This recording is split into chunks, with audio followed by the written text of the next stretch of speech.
The origin and the dream of Rivalry Sunday at St. Michael came about mostly out of relationship.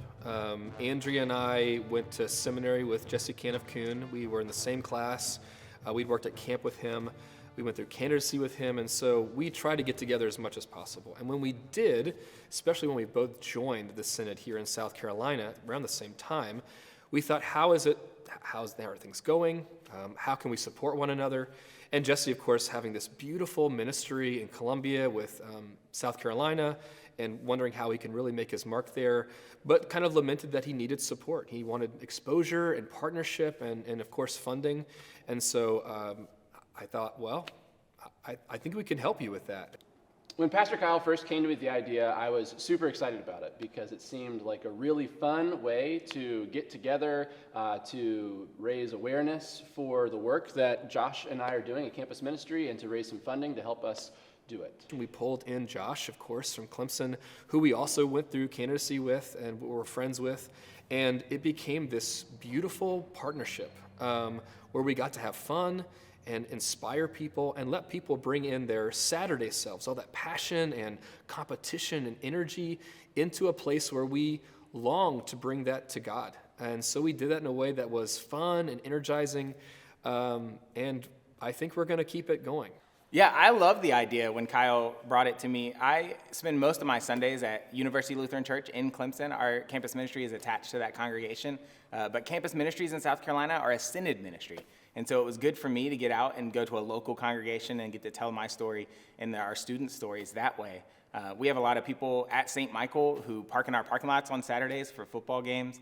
We have some alumni here, and so it was good for me to meet them face to face, and again, to be with Jessie and just talk about campus ministry in the whole state, tell our stories a little bit. We kind of scattered throughout the service really fun football-related moments. We did, after the second reading before the gospel, we invited both pastors up, and I did a coin toss to see who would get to start and who would like to preach from the pulpit versus the kind of out in the open, sort of like they do in overtime rules.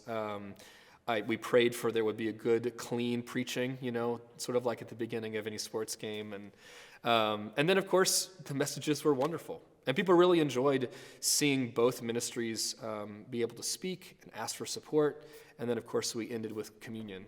The worship service was really fun, I thought. It was not like a regular Sunday morning in our church, at least.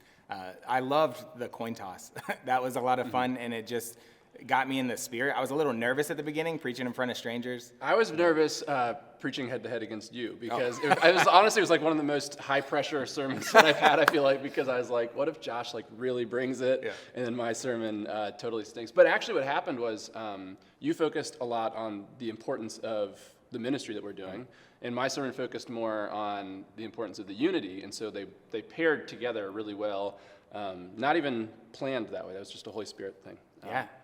The children's sermon was a lot of fun because it was fun to get them involved in worship. We don't know who they are, but they took to us pretty quickly. I did this fun thing with yarn to try to tangle all of us up together in the pews, even if we had different jerseys on. And it was fun for me, maybe less fun for Kyle if he had to explain anything afterwards. But it was a good time. The tangled up metaphor worked almost too well, right? Because it did take a while to untangle. Yeah. And then I presided, which I got to use the Dragon Cup, the trophy for that, which was nice since it's the only time that I've gotten to use it.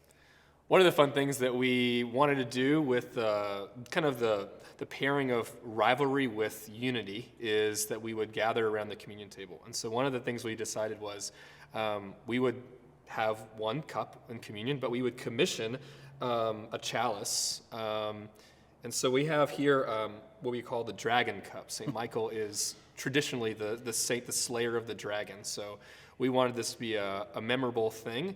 Not only for our church to make, but also for both campus ministries. Whoever got the cup as the winner of the preach-off, they could remember that this is from St. Michael, and they could celebrate communion with the Dragon Cup.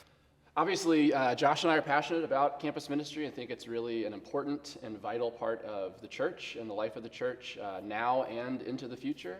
And so it's really great when we get to go out to new places and talk about that, because it can be kind of an insular thing where it's hard to see what's happening in campus ministry when you're not there. And so getting to go to a church like St. Michael's and tell about what's happening and tell about why it's important is really great. But also, it was a nice chance to have some fundraising, and that happened in a fun way too, with Clemson Bucket and Carolina Bucket, to kind of vote for your favorite sermon or school, which then the money all got added up and divided equally. So we get a lot of support from the Synod and from mission support that goes to the Synod. Some of that makes its way to campus ministry, but there's still more need for funding. And so this was a really great way of telling about campus ministry and raising some of that funds for it too.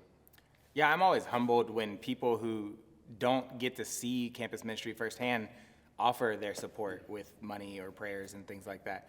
To support these young adults in a really hard time in their lives and to care about them, even if they never meet them. It's a really humbling thing. So thanks to St. Michael for doing that. Clemson won the Dragon Cup and the preach-off, but when it came to football this year, it was a different result. So. And I'm already working on my sermon for next year, so we're coming. We're coming for that cup. Yeah. One of the things that we really loved about this worship was that it was creative and it was authentic, it was original, and when we came up with it, it was with people that we loved being around, a good cause about a ministry and partnership with things that we really believed in. We had connection to both of these campus ministries, and we like having fun in worship. And the beautiful part about that is any church can do that.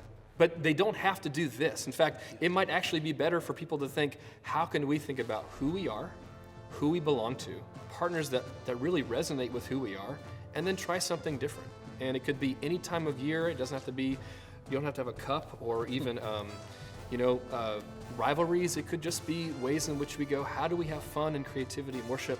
How do we partner with our synod and our partners?